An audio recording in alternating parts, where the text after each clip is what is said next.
நாளான இன்று மக்கள் வெளிப்படுத்தும் எழுச்சி அபாரமாகும்.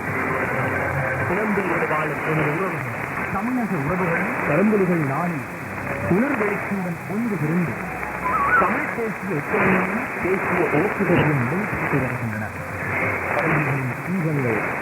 தமிழகம் போராட்டத்திற்கு பலனும் நம்பிக்கையும் வழங்கியது.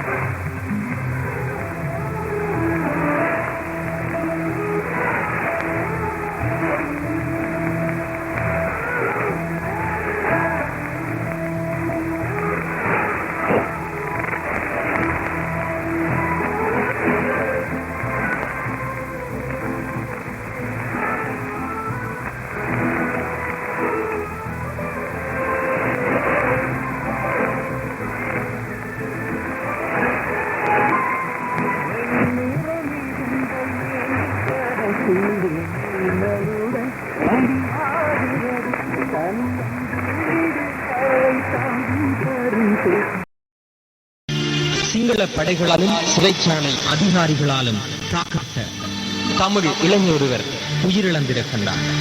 30 பேர் படுகாயமைந்த நிலையில் மருத்துவமனையிலே குறிக்கப்பட்டிருக்கிறார்.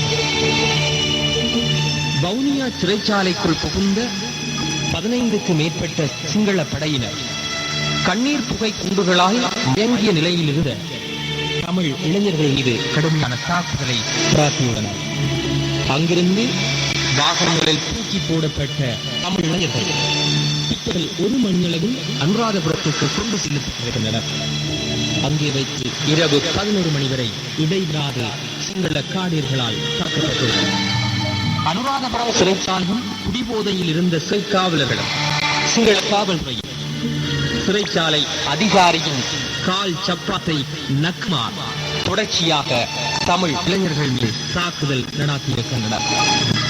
ஒவ்வொருவராக காலில் விழுந்து கும்பிட்டு சப்பாத்தை நக்கிய பின்னும் தாக்கப்பட்டுள்ளார்கள்.